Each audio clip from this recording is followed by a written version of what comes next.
bertanya, Ustadz, saya tinggal di kampung istri, di mana mayoritas masih menjalankan agama dicampur dengan adat istiadat. Pertanyaannya, bagaimana cara saya dalam bermasyarakat, Ustadz, agar tidak dijauhi? Barakallah. Kita berusaha ya yang mengedepankan keridhaan Allah Subhanahu wa taala dengan tetap memperhatikan nilai-nilai sosial yang ada di masyarakat ya. Kalau memang ternyata mereka melakukan adat istiadat yang tidak syar'i, kemudian kita diajak ya. Terkadang yang tidak syar'i tersebut nyerempet ke kesyirikan, terkadang nyerempet kepada kebid'ahan, maka jangan kita lakukan. Tetap kita ramah tamah dengan mereka karena kebanyakan masyarakat tidak mengerti. Mereka menyangka itu hak, mereka itu menyangka itu benar. Kalau ada yang tidak melakukannya disangka aneh. Ya, saya juga dulu begitu. Di kehidupan di kampung seperti itu tiba-tiba ada orang mengatakan tidak boleh ini, saya heran.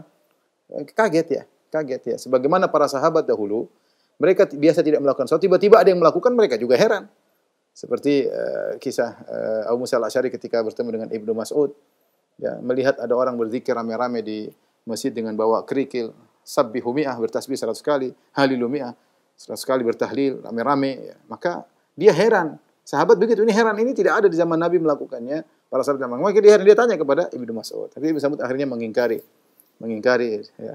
Dan wajar jika kemudian kita tidak melakukan bid'ah, kita dianggap aneh.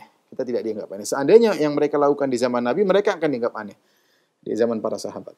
Oleh karena tatkala kita tahu kebanyakan mereka di atas kejahilan, maka kita lebih lembut kepada mereka ya. Caranya dengan cara yang baik, tetap untuk acara-acara mereka tidak kita ikuti, tapi tetap lemah lembut, kita ramah. Kalau ada acara misalnya kerja bakti, kita bareng-bareng sama mereka. Kalau ada acara-acara sosial, kita bantu mereka. Sehingga mereka tahu bahwasanya kita ini bermasyarakat. Cuma pada hal tertentu kita tidak mau. Ya. Kita tidak mau. Seperti misalnya seorang masuk di, misalnya saya tinggal di kampung. Kita tinggal di kampung, sholat orang-orang di situ melakukan acara-acara yang kita tidak sukai. Ya. Kita pertama masuk di masjid, kita bilang Assalamualaikum, kita salami mereka. Sunnahnya kan kita ketemu salam. Sehingga mereka tahu kita tidak benci sama mereka.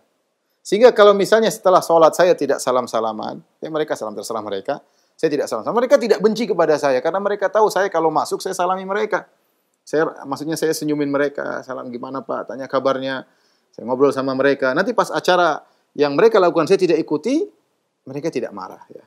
Itu contoh misalnya, ada hal yang mungkin bisa kita lakukan, sunnah kita lakukan. Contoh, seperti misalnya ada yang meninggal di antara mereka. Kemudian mereka mengadakan acara ritual-ritual bid'ah yang tidak dicontohkan oleh Nabi SAW. Maka bukan berarti kita tinggalkan sama sekali. Kita datang di pagi hari. Kan bukankah sunnahnya kita melayat? Bukankah sunnahnya kita membantu orang yang sedang berduka cita? Ya kita datang, bukan pas acaranya. Pas acaranya kita datang, tapi kita datang sebelum acara atau kita datang setelah acara selesai. Kita kasih bantuan, kita bela sungkawa, menunjukkan kita perhatian. Selama kita bisa menjalankan sunnah, ya kita kerjakan. Kalau ternyata harus terjebak dengan acara-acara yang ritual yang tidak benar, maka kita tinggalkan. Dengan cara yang baik, dengan senyum, dengan lemah lembut, tidak perlu kasar-kasar, karena kebanyakan mereka tidak ngerti. Ya, jadi mereka tidak ngerti, sebagaimana kita juga dulu tidak ngerti. Makanya di antara nasihat Syekh Albani rahimahullah taala sebelum beliau meninggal, dia mengatakan bahwasanya makna perkataannya yaitu menjelaskan umat untuk meninggalkan kebiasaan mereka yang tidak benar itu berat terhadap kebiasaan mereka karena mereka menganggap ini sesuatu yang aneh, kita dianggap aneh. Nah, kalau tugas kita sudah berat, jangan dibumbui lagi dengan sikap yang kasar. Ya, jangan dibumbui lagi dengan sikap yang kasar. Maka tugas berat yang kita lakukan agar menjelaskan umat tentang tidak boleh terjerumus dalam bid'ah dan kesyirikan ini berat bagi mereka karena tradisi yang mereka lakukan. Maka kita harus jelaskan dengan cara yang lembut, apalagi kita interaksi dengan mereka dengan senyum, dengan kebaikan, agar mereka bisa menerima.